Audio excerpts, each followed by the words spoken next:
اسلام آباد کے sector F میں فلیٹس کا ایک ٹاور تھا، مارگلا ٹاور۔ یہ ٹاور 8 اکتوبر 2005 کے زلزلے میں زمین بوس ہو گیا تھا اور اس کے ملبے میں 74 مرد، خواتین اور بچے دفن ہو گئے۔ مارگلا ٹاور کی تیسری منزل پر ایک خاندان رہتا تھا۔ گھر میں 4 لوگ تھے۔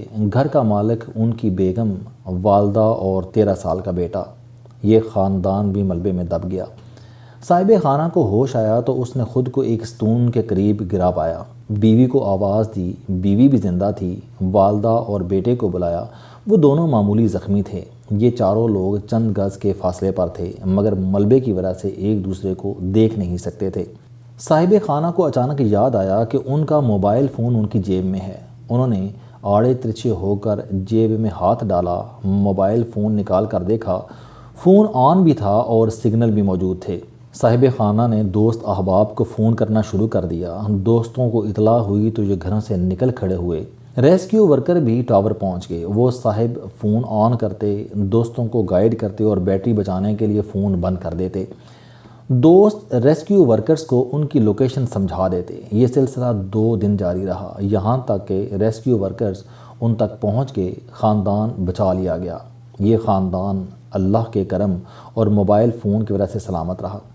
اگر اس وقت موبائل فون صاحب کی جیب میں نہ ہوتا تو یہ ریسکیو ورکرز کو اور دوستوں کو گائیڈ نہ کر سکتے، اور یوں یہ اور ان کا خاندان دوسرے 74 لوگوں کے ساتھ ملبے میں دفن ہو جاتے۔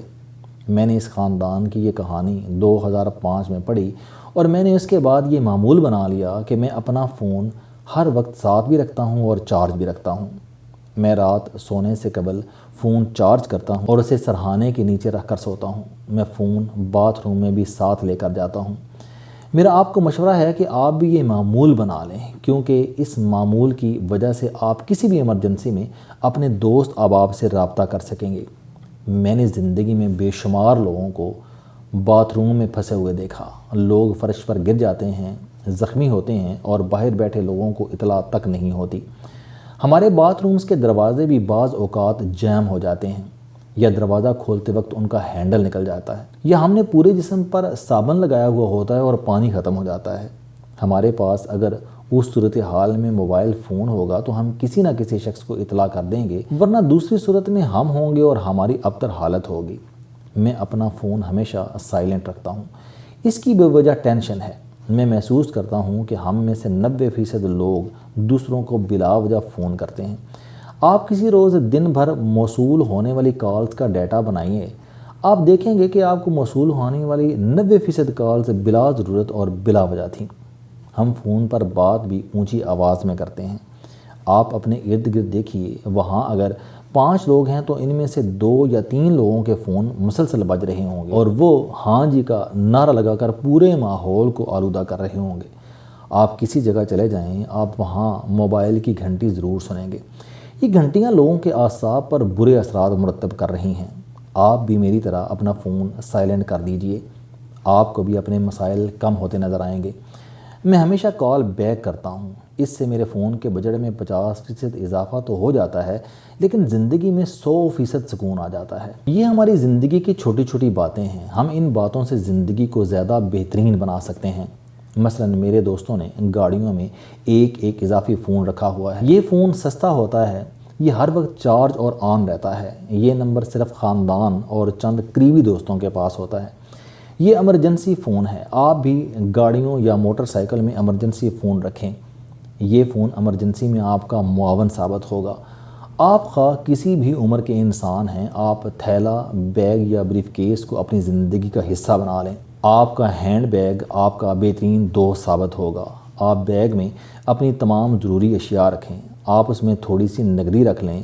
آپ اس میں ایمرجنسی ادویات رکھیں۔ آپ اس میں موبائل کا چارجر رکھیں۔ آپ اس میں کنگھی، ٹیشو پیپرز، چوئنگم، ڈائری، کاغذ، قلم اور اپنی چیک بک بھی رکھیں۔ آپ اس میں اپنے تمام ایڈریسز اور اپنے دوست احباب کے ٹیلی فون نمبرز بھی رکھیں۔ یہ بیگ آپ کو ہر قسم کے مسائل سے بچائے گا۔ آپ کو مارکیٹ سے ہر قسم کے ہینڈ بیگز مل جاتے ہیں۔ آپ کندھے پر لٹکانے والا کپڑے اور چمڑے کا خوبصورت بیگ بھی لے سکتے ہیں، اور لیپ ٹاپ بیگ بھی، بریف کیس بھی اور سمارٹ ہینڈ بیگ بھی۔ یہ بیگ اٹھانے میں آسان، دکھنے میں خوبصورت اور سائز میں چھوٹا ہونا چاہیے۔ آپ اپنے بچوں کو بھی بیگ کی عادت ڈالیں۔ یہ عادت انہیں ذمہ دار بھی بنائے گی اور ان کی زندگی میں ڈسپلن بھی پیدا کرے گی۔ آپ کو اگر اللہ تعالیٰ نے گاڑی کی نعمت سے نواز رکھا ہے تو آپ پھر اس نعمت کی ڈگی کو ضرور استعمال کریں۔ آپ ڈگی میں چھتری، چھوٹا ٹول باکس، ٹارچ، آگ بجھانے کا سلنڈر، جاگرز، رین کوٹ، پانی کی بوتلیں، بسکٹ کے ڈبے اور ایک گرم جیکٹ ضرور رکھیں۔ یہ بندوبست آپ اور آپ کے خاندان کو سفر کے دوران بہت فائدہ پہنچائے گا۔ میں ملکی حالات کی وجہ سے اپنے دوستوں کو ہمیشہ مشورہ دیتا ہوں کہ آپ گاڑی کے فیول ٹینک کو بھی آدھے سے نیچے نہ جانے دیں۔ فیول کی سوئی جو ہی درمیان میں پہنچے تو آپ فیول ٹینک فل کرا لیں۔ یہ عادت آپ کو مسائل سے بھی بچائے گی، کیونکہ ملک میں کسی بھی وقت فیول ایمرجنسی ہو سکتی ہے۔ ملک کے مختلف علاقوں اور شہروں میں روزانہ وارداتیں ہوتی ہیں اور لوگ ان وارداتوں میں مال اور جان دونوں سے ہاتھ دھو بیٹھتے ہیں۔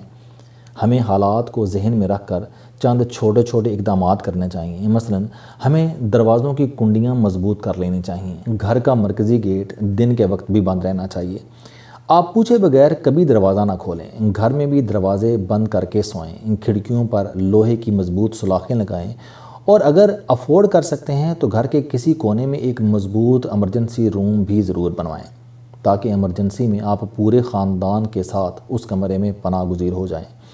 اس کمرے میں بنیادی ضروریات بھی موجود ہونے چاہیے، ٹیلی فون بھی اور ہتھیار بھی۔ آپ کوشش کریں کہ رات کے وقت گھر کا کوئی نہ کوئی فرد جاگ رہا ہو، یہ آپ کی سیکیورٹی کے لیے اچھا ہوگا۔ آج کل موبائل فونز پر لوکیشن کا آپشن بھی موجود ہوتا ہے۔ آپ اپنی اور بچوں کی لوکیشن ہمیشہ آن رکھا کریں، تاکہ خاندان، آپ اپنے بچوں کی لوکیشن کا اندازہ لگا سکیں۔ ملکی حالات خراب ہیں، ملک میں دہشت گردی بھی ہے، اغوا برائے تاوان بھی، اور لڑائی جھگڑے اور چینہ چپٹی بھی۔ ہمیں ان حالات کو سامنے رکھتے ہوئے بھی چند چھوٹے چھوٹے اقدامات کرنے چاہیے۔ آپ کا فرقہ یا آپ کا مذہب آج کے حالات میں آپ کو ٹارگٹ بنا سکتا ہے۔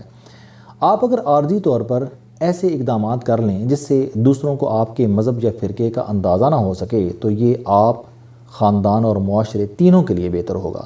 آپ اپنے نام کے ساتھ وہ سابقے اور لاحقے ختم کر دیں جن کی وجہ سے آپ غیر محفوظ ہو سکتے ہیں۔ آپ پورے خاندان کے ساتھ سفر نہ کریں، اور اگر ضروری ہو تو آپ ایک گاڑی میں نہ بیٹھیں۔